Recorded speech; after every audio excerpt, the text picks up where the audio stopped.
Hello friends, कैसे हैं आप सभी दोस्तों। इंडियन पॉलिटी का कुछ इम्पोर्टेंट क्वेश्चंस बनाए हैं मैंने। तो सबसे पहले देखते हैं कि भारतीय संविधान की 8वीं अनुसूची में वर्तमान में कुल कितनी भाषाएं हैं। ठीक है, तो आपसे कहा जा रहा है कि इंडियन कॉन्स्टिट्यूशन का अनुसूची कौन सी है, शेड्यूल कौन सा है, 8। ठीक है, 8वीं अनुसूची में वर्तमान में कुल कितनी भाषाएं हैं। ठीक है, तो अब देखते हैं दोस्तों, ये 22 है। ठीक है, कितनी है भाषाएं, कितनी हमारे कॉन्स्टिट्यूशन में, वो 22 भाषाएं हैं। ठीक है, अनुसूची कौन सी है, 8वीं अनुसूची। ठीक है, भाषाओं से संबंधित यानी लैंग्वेज से संबंधित सूची कौन सी है, 8। ठीक है दोस्तों, ये पार्ट कितने में आता है, पार्ट 17 में आता है। ठीक है, पार्ट कितने में, लैंग्वेज से संबंधित जो प्रोविजंस है इंडियन कॉन्स्टिट्यूशन, वो पार्ट 17। ठीक है, अब दूसरी बात ये जान लीजिए, आर्टिकल कितने से कितने तक है लैंग्वेज का। तो भाषाओं का जो आर्टिकल जो है वो 343 से 351 तक। ठीक है, 343 से 351 तक। ठीक है, ये हो गया। अब दूसरी बात ये देखिए, पार्ट 17 बताया मैंने। ठीक है, तो पार्ट 17 में भाषाएं जो है लैंग्वेज 4th कैटेगरी में डिवाइडेड की हुई है। ठीक है, कितने कैटेगरी में, 4 कैटेगरी, 4 उसमें डिवाइड की हुई है। तो सबसे पहले संघ की भाषा। ठीक है, पहली क्या है, संघ की भाषा, की संघ की एक भाषा होगी, है ना। तो इस तरह से, तो ये आर्टिकल कहाँ से, 343 से 351। ठीक है, अब प्रादेशिक भाषा।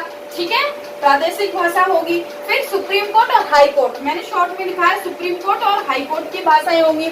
सुप्रीम कोर्ट और हाई कोर्ट की लैंग्वेज कैसी होती है, वो इंग्लिश में होती है। ठीक है, कैसी होगी, इंग्लिश में ही होगी, हिंदी नहीं होगी। ठीक है, अब भाषा संबंधित विशेष निर्देश। ठीक है, तो 4 कहने का मतलब ये है कि पार्ट 17 में लैंग्वेज को यानी राजभाषा को 4th कैटेगरी में डिवाइड किया हुआ है। ठीक है दोस्तों, नेक्स्ट क्वेश्चन पर बात करते हैं कि सरकारिया आयोग किसकी समीक्षा के लिए गठित किया गया था।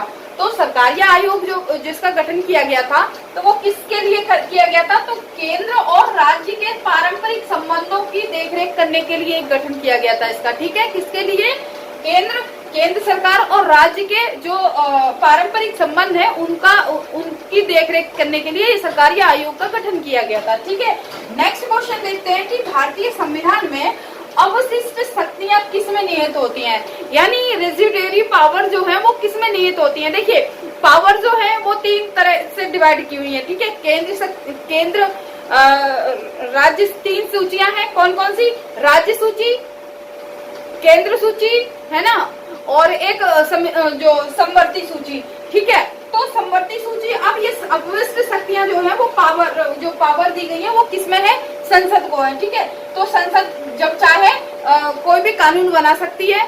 ठीक है, चाहे स्टेट को लेकर या फिर किसी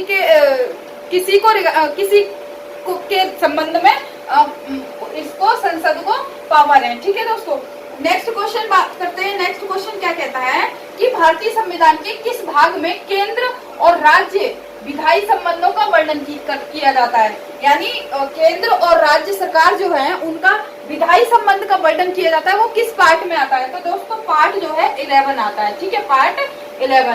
तो कैसा लगा, ये छोटे से क्वेश्चन थे मेरे, आई होप ठीक पसंद आए होंगे। और मेरे चैनल पे अगर नए हैं तो कमेंट करें और लाइक करें, सब्सक्राइब करें। Thank you so much for watching.